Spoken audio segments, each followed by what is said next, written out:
Do not cross the Rubicon. The Holdovers. So we've been talking fairly extensively over the past few months and weeks over the Holdovers and their potential awards chances. However, I was lucky enough to catch it at London Film Festival. So what did I think of the film? Let's find out.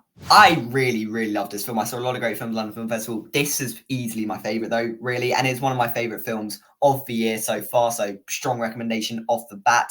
I think all the performances, I think they're the three key ones, obviously Divine Randolph, Dominic Sessa, and then Paul Giamatti. I think they're all great and they all bring something very different to the film. But in conjunction with each other, they all work. They all have great chemistry with one another. The film is hilarious. Like, it's really, really funny. A lot of the jokes are laugh out loud sort of things. And it's just in the way Payne is able to write dialogue. You know, it's not naturalistic in any way. It is that sort of dialogue where you think it's very constructed, very deliberately so. But it's just great stuff. Like, the way that it incorporates historical ideas into it and how that plays out with Paul Giamatti's character is really funny. The connection that develops between Dominic Sessa's character and Paul Giamatti's character is perfect in the way it sort of slowly plays out. It's a film that doesn't rush at any point. It is long, but it doesn't feel the length. It rather just lets these characters' relationships develop with one another. And it makes for a great package just in general. I think Paul Giamatti and Dominic Sessa are really standouts. That's not to say Divine Randolph isn't great as well, though. She sort of gets her own thing, her own story, which is brilliant. Like, it's a nice little addition to the film. It maybe doesn't feel quite as key, but I do think it does play into the themes that it is exploring of being stuck in the past and privilege and stuff like that. So the film, whilst on the surface, it is sort of just this light-hearted, warm, Christmassy comedy. It is exploring deeper ideas, which I think is exactly what you want from a film like this. And I mentioned the tone and sort of just the vibes of a film. It develops a very clear feeling. It's heartfelt, it's emotional, it's warm, it is Christmassy. It's a sort of a great package of just Christmas, warm, wintry feeling, which I just really love to it. Sort of Dead Poet Society is sort of like an autumn version of this. I think this is the very clear winter one, would be the best way to describe it. And it just has that feel of family and warmth, which, as I say, plays in to what we see play out in the film. A lot of the other characters, just the side characters, are great and just sort of appearing once or twice. But they have some great moments. I think that the visual style of the film is stronger than I had anticipated going in. You know, we saw the trailer. It looked kind of flat from the trailer, I guess would be the way to describe it. It looked kind of beige.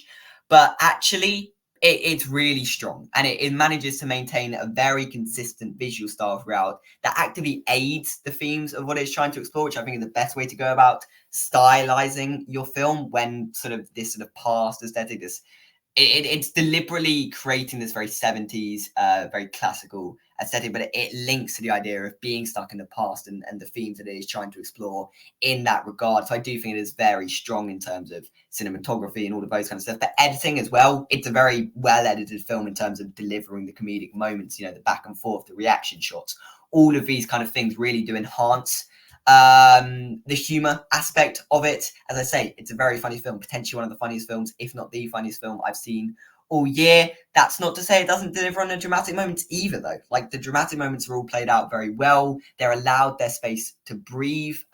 You know, a lot of the emotion is carried through Divine Randolph's character. I'd say she is the story that you do get the most out of in terms of the emotion. And yeah, I saw tears in the film. I didn't cry, but I don't really usually cry at films anyway, as a general rule. But yeah, I do think that if you're looking for just a fun, Christmassy romp that also has something a little more to say, this is definitely a film for you. And as a film for anyone, it's very easily accessible, just in everything that it's doing. I don't believe anyone would really dislike the film. Which I think is a massive positive. And I think the film just sort of represents everything that I love about films. You know, you've got good, strong characters that develop throughout in an interesting narrative with great dialogue and just a great visual style as well. So it's everything that I wanted out of it and more. I was really impressed with Payne's both directing and writing here, as was I just as impressed with the performances and the depth that they are able to sort of portray. Paul Giamatti is a very strong sense of sort of self-awareness in this role, which I think greatly aids it. And the film is very self-aware in what it is. It's not necessarily trying to break the mold in any way, but I think it is the best sort of depiction of this just sort of story of connection and sort of having this very cold character sort of slowly unravel throughout with the help of family. It is definitely just sort of the Christmas message and themes around Christmas perfectly encapsulated. I'll be trying to rewatch it again around Christmas probably at some point, and I think yeah, really great stuff. I'd be looking at a 10 out of 10. I genuinely don't think there's any flaws in it. I think it's a film that begs you not to be cynical about it in any way, in the same way sort of A Beautiful Day in the Neighborhood a couple of years ago. Probably it's more than a couple of years, 2019. Jesus, that's 4 years ago. But yes, like it begs you not to be cynical about it, begs you not to be pessimistic, and just go in with an open heart, go in. And if you do, you will just be delighted by everything that it is going for. And like delightful is definitely the right word to use, like in the same way as I say Beautiful Day in the Neighborhood, Paddington, all of these kind of films just deliver a warmth and an emotion, and whilst maintaining a sense of fun as well. You know, it's not heavy. It goes into some heavier ideas, but it juxtaposes this with just a great feeling and a great energy and a great tone and a great vibe. So yeah, 10 out of 10, strong recommendation for me. I'd be more than happy to see this get into major awards, which I guess we'll talk about now.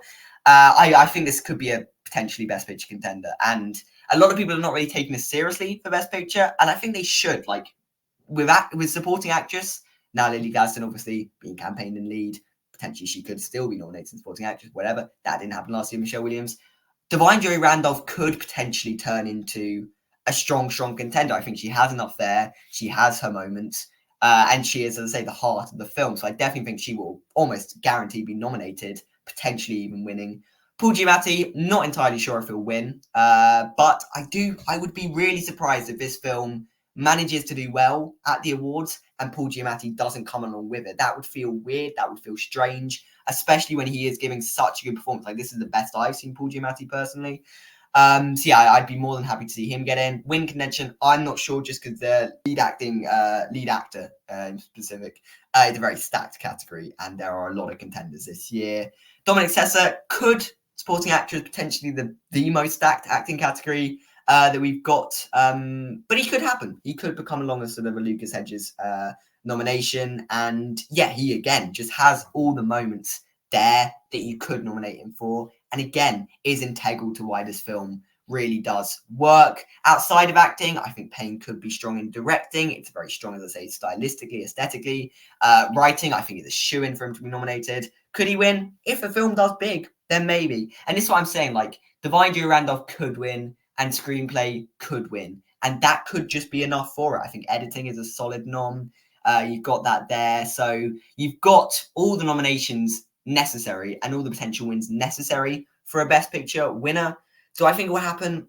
I'm not entirely sure. I'm not entirely sure if everyone will get behind it, if this will be a thing that everyone coalesces around and really loves.